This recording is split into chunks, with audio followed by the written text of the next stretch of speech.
Hello everyone, চলে আসলাম দুপুরের খাবার নিয়ে। কি খাবার নিয়ে বসেছি, বান্ধবী দেশ থেকে আসছে। দেখো তোমরা, তোমাদের সাথে সবার সাথে শেয়ার করি হ্যাঁ কি দিয়ে আমরা দুপুরে খাবারটা খাইতেছি।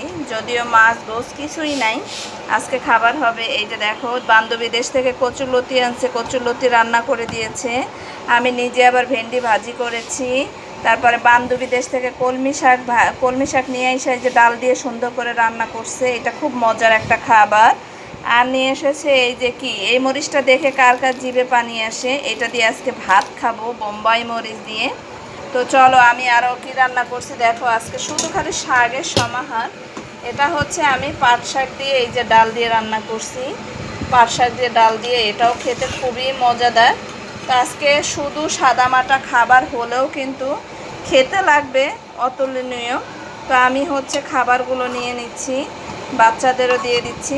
এই তো, মাছ গোছ না থাকলে বাচ্চাদের প্লেটে ভাত ওঠে না, খাবার খেতে চায় না। এই হয়েছে সমস্যা, আমি বুঝতেছি না সবসময় কি মাছ গোছ খাওয়া যায় নাকি। তো এই তো, আজকে শুরু করলাম বান্ধবীর শাক দিয়ে। আর হচ্ছে বান্ধবী শাক, তারপরে হচ্ছে কচুরলতি নিয়ে এসেছে। তো এগুলো দিয়ে খাবো আজকে। শুধু দেখো সব আইটেম, 3টা আইটেমই শাকের টাইপের। তো এটাও শাক, এটা কচুরলতি, এটা তো খাবার মজা, এটা ভেন্ডি। তো সব কিছুই নিয়ে নিচ্ছি এখন। দুপুরে খাবারটা খাবো, সেই লেভেলের মজা হবে ইনশাল্লাহ। তো বাটিতে আমি বসবো। এই তো চিংড়ি মাছ দিয়ে লতিটা ভাজি করছে।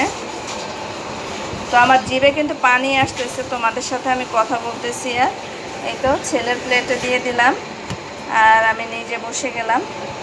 এখন হচ্ছে এই যে দেখো তোমরা, এই যে এইটা দিয়ে খাবো আমি ভাত, এই বোম্বাই মুড়ি দিয়ে ভাত খাবো। দেখো তো প্লেটটা কি সুন্দর করে সাজায় নিয়েছি। এই যে প্লেট কি সুন্দর করে সাজায়। ভালো থাকবে সবাই, কেমন লাগলো জানাবে সবাই। আল্লাহ হাফেজ, আসসালামু আলাইকুম।